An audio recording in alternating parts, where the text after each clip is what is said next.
मजबूर प्रदेश का अपमान करने के लिए दिल्ली से, तो बारिश में अपने यहाँ डाडर आते हैं कि मेंढक, क्या कहते हैं आपके यहाँ, डडू आते हैं। डडू बारिश में आके टर्टर करता है, आम आदमी पार्टी वाले भी बारिश में आके टर्टर करते हैं।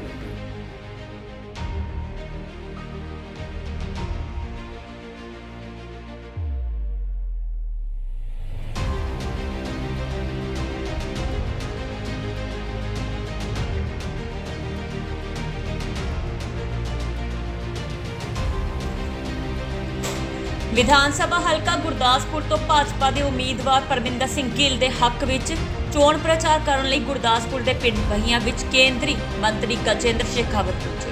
ਉਹਨਾਂ ਨੇ ਕਿਹਾ ਕਿ ਪੰਜਾਬ ਦੀ ਧਰਤੀ ਬਹਾਦਰਾਂ ਅਤੇ ਸੂਰਬੀਰਾਂ ਦੀ ਧਰਤੀ ਹੈ, ਲੇਕਿਨ ਸ਼ਹੀਦਾਂ ਨੇ ਅਜਿਹੇ ਪੰਜਾਬ ਦੀ ਕਲਪਨਾ ਨਹੀਂ ਕੀਤੀ ਸੀ ਜੋ ਅੱਜ ਬੇਰੁਜ਼ਗਾਰੀ ਅਤੇ ਨਸ਼ੇ ਦੀ ਦਲਦਲ ਵਿੱਚ ਫਸਿਆ ਹੋਇਆ ਹੈ। ਪੰਜਾਬ ਉੱਤੇ ਮਾਫੀਆ ਦਾ ਕਬਜ਼ਾ ਹੈ, ਇਸ ਦੇ ਜ਼ਿੰਮੇਦਾਰ ਕਾਂਗਰਸੀ ਅਤੇ ਅਕਾਲੀ ਦਲ ਹੈ।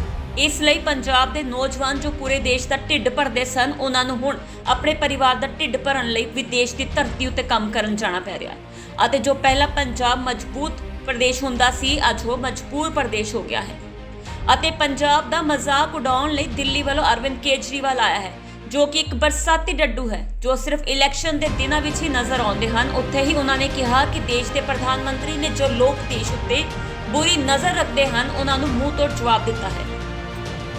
ਪਹਿਲਾਂ ਦੇਸ਼ ਵਿੱਚ ਰੋਜ਼ਾਨਾ ਆਤੰਕਵਾਦੀ ਘਟਨਾਵਾਂ ਹੁੰਦੀਆਂ ਸੀ, ਰੋਜ਼ਾਨਾ ਬਲਾਸਟ ਦੀਆਂ ਘਟਨਾਵਾਂ ਹੁੰਦੀਆਂ ਸੀ, ਲੇਕਿਨ ਦੇਸ਼ ਦੇ ਪ੍ਰਧਾਨ ਮੰਤਰੀ ਨਰਿੰਦਰ ਮੋਦੀ ਨੇ ਜਿਵੇਂ ਪੁਲਵਾਮਾ ਘਟਨਾ ਦਾ ਮੂੰਹ ਤੋੜ ਜਵਾਬ ਦਿੱਤਾ ਹੈ ਅਤੇ ਅੱਤਵਾਦ ਨੂੰ ਵੀ ਠੱਲ ਪਾਈ।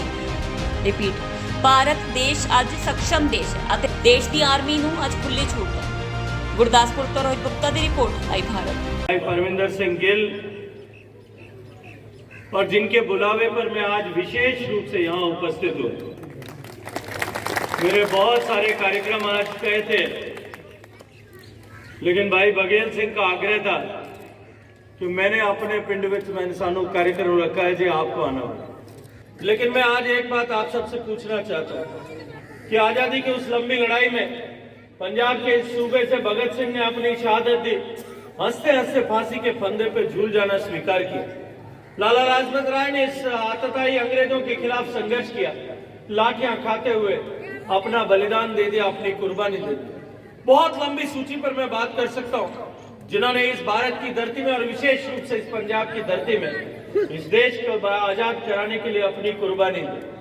आजादी के बाद में भी इस वीर पंजाब की वीर प्रसूता धरती, जिसने अपने बेटों को देश की सीमाओं की रक्षा के लिए 48 की लड़ाई में, 62 की चीन की लड़ाई में, 65 की पाकिस्तान की लड़ाई में, 71 की लड़ाई में, कारगिल की लड़ाई में और उसके बाद में आतंकवाद के साथ लड़ाई में अपने बेटों को, इस भारत माता को, पवित्र भारत माता के आंचल को, इसकी सीमाओं को बनाए रखने के लिए कुर्बान किया, बलिदान किया।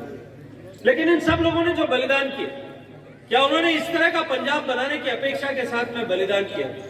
क्या उन्होंने कल्पना की थी कि जिस देश को आज, जिस मुल्क को आजाद कराने के लिए हम अपना सर्वस्व समर्पण कर रहे हैं, हम हंसते हंसते फांसी के फंदे पर झूलना स्वीकार कर रहे हैं, उन्होंने क्या इस ऐसा आज जो पंजाब के हालात है, ऐसा पंजाब बनाने के लिए अपना जीवन कुर्बान किया? जिस पंजाब में देश की जनता का पेट, धरती का सीना फाड़ करके जिस पंजाब के बेटों ने भरा था, आज अपना पेट भरने के लिए उस पंजाब के बेटों को दुनिया के दूसरे मुल्कों में जाकर के काम करना पड़ा। जो दुनिया का पेट भरने वाले, देश का पेट भरने वाले लोग थे, उनको दुनिया के दूसरे देशों में जाकर के अपना पेट भरने के लिए काम करना पड़ा। जो सीमाओं की रक्षा करने के लिए वीर पैदा करने वाले थे, आज उनके घरों को, उन माताओं बहनों को, अपने बच्चों को नशे के गिरफ्त से बचाने के लिए काम करना पड़ रहा, प्रयास करना पड़ रहा।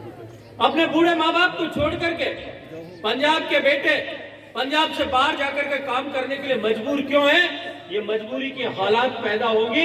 क्या ऐसी परिस्थिति के लिए भगत सिंह ने फांसी के फंदे पे झूलना स्वीकार किया? आज पंजाब कर्ज में डूबा हुआ, पंजाब में माफिया का राज है। पंजाब में पिछले 20, 15, 20, 25 साल के शासन कालों में, चाहे अकाली की सरकार रही होगी या कांग्रेस की सरकार रही होगी, पंजाब में जिस तरह के हालात बने, उन हालातों के कारण से आज पंजाब, जो एक समय मजबूत प्रदेश था, आज मजबूर प्रदेश हो गया है। और उस मजबूर प्रदेश का अपमान करने के लिए दिल्ली से, तो बारिश में अपने यहाँ डाडर आते हैं कि मेंढक, क्या कहते हैं आपके यहाँ, डडू आते हैं। लड्डू बारिश में आके टर्टर करता है, आम आदमी पार्टी वाले भी बारिश में आके टर्टर करता है। 5 साल जब वो समाज में लोगों के बीच नजर नहीं आती, कोरोना की आपदा आई थी, आपको क्या आपको 5 साल में उस समय कोरोना की आपदा में 2 साल में कोई आम आदमी पार्टी का आदमी दिखा था? कोई काम नहीं कर रहा था। समाज के बीच में अगर कोई काम कर रहा था तो वो भारतीय जनता पार्टी के कार्यकर्ता काम कर रहे हैं। आज अमेरिका के हालात किस तरह से खराब है, जर्मनी के हालात किस तरह से खराब है, हांगकांग ने, चीन ने अपने दरवाजे बंद रख कर रखे, ऑस्ट्रेलिया ने अपने दरवाजे बंद कर रखे, क्योंकि जो तीसरी लहर आई उससे घबराए हुए हैं। और हम सब देख रहे हैं कि आज तीसरी लहर के आ जाने के बाद में भी आज भारत में हम सब लोग सुरक्षित हैं। वो सुरक्षित क्यों है? क्योंकि मोदी जी ने जब दुनिया में टीका बन रहा था, अब पिछले 100 साल का इतिहास उठा करके देख लो, दुनिया में 100 साल में 5 बड़ी बीमारियां आई। एक टिटनेस की बीमारी आई, एक पोलियो की बीमारी आई, जैपनीज इंसेफ्लाइटिस की बीमारी आई। इन सब बीमारियों के टीके बनाए। हिंदुस्तान में पोलियो का टीका कितने साल बाद में पहुंचा? 54 साल बाद में। अमेरिका में लगना शुरू हुआ, उसके 54 साल बाद में हिंदुस्तान में पहुंचा। जैपनीज इंसेफ्लाइटिस का टीका 17 साल के बाद में पहुंचा। टिटनेस का टीका 75 साल के बाद में पहुंचा। जब मैं कोरोना की आपदा थी, मैं जब चर्चा करता था लोगों से, लोग मुझे पूछते थे कि भाई साहब अब की बार टीका कब आएगा? मैं उनको कहता था कि मैं भविष्य वक्ता भी नहीं हूं, वैज्ञानिक भी नहीं हूं, मैं कैसे बता सकता हूं। लेकिन मैं उस समय भी कहता था कि एक बात जिम्मेदारी के साथ मैं कहता हूं कि अब की बार देश की जनता को 17 साल, 54 साल, 70 साल, 75 साल इंतजार नहीं करना पड़ेगा। अमेरिका में जब टीका लगना होगा तभी अमेरिका, हिंदुस्तान में भी लगना शुरू होगा। और आज मैं गर्व से कह सकता हूं कि दुनिया में सबसे सस्ता टीका भारत में बना, दुनिया के 7 में भारत में बना, दुनिया में सबसे ज्यादा टीके हमने लगाए। और आज मैं आपके सामने जिम्मेदारी से एक बात कह रहा हूं कि पूरी दुनिया के गरीब देशों को टीका लगाने का काम जो है वो भारत में बने हुए टीके से होने वाला है। पूरी दुनिया की सुरक्षा करने के लिए भारत के वैज्ञानिक और भारत की सरकार और मोदी जी आज काम कर रहे हैं। लेकिन आपने एक मजबूत आदमी को प्रधानमंत्री बनाया, देश को मजबूत बनाया। आज देश की तरफ आंख उठा करके देखने की किसी की हिम्मत नहीं हो सकती। पहले रोज आतंकवादी घटनाएं होती थी, जयपुर में बम ब्लास्ट होता था, बेंगलोर में होता था, मुंबई पर हमला होता था, और देश में हैदराबाद में बम ब्लास्ट होता था, संसद पर हमला होता था, अक्षरधाम पर हमला होता था, जम्मू में रघुनाथ मंदिर पर आतंकवादी हमला होता था। हमारी सरकार कहती थी कि अब की बार हम बर्दाश्त नहीं करेंगे, 15 दिन बाद में फिर कहीं न कहीं हमला होता। लेकिन मोदी जी ने उस हमले को बर्दाश्त नहीं किया। उरी और पुलवामा के बाद जिस तरह से जवाब दिया, आज पूरी दुनिया जानती है कि भारत आज सशक्त देश है और भारत के विरुद्ध होने वाली कोई भी गतिविधि, चाहे वो देश के अंदर से हो या देश के बाहर से हो, भारत के लोग बर्दाश्त नहीं करेंगे। सेना को आज खुली छूट दी।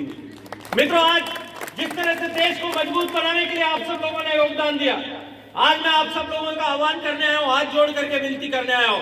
इस पंजाब का अतीत का जो है, जैसा गौरवमयी अतीत था, वैसा ही पंजाब अगर आप वापस बनाना चाहते हो, वैसा ही पंजाब, मजबूत पंजाब वापस बनाना चाहते हो, वैसा ही रोजगार युक्त पंजाब बनाना चाहते हो, वैसा ही खुशहाल पंजाब बनाना चाहते हो, वैसा ही महिलाओं का सम्मान करने वाला पंजाब बनाना चाहते हो, वैसा ही नशा मुक्त पंजाब बनाना चाहते हो, वैसा ही माफिया मुक्त पंजाब बनाना चाहते हो, वैसा ही घूसखोरों से मुक्त पंजाब बनाना चाहते हो। अगर पंजाब खुशहाल बनाना चाहते हो तो भारतीय जनता पार्टी और लोक कांग्रेस पार्टी, सुखदेव सिंह जी ढींढसा की संयुक्त अकाली दल, इन तीनों का जो गठबंधन है, इस गठबंधन के एनडीए के प्रत्याशी भाई परमिंदर सिंह जी को यहाँ पर सिर्फ जिता करके भेजो।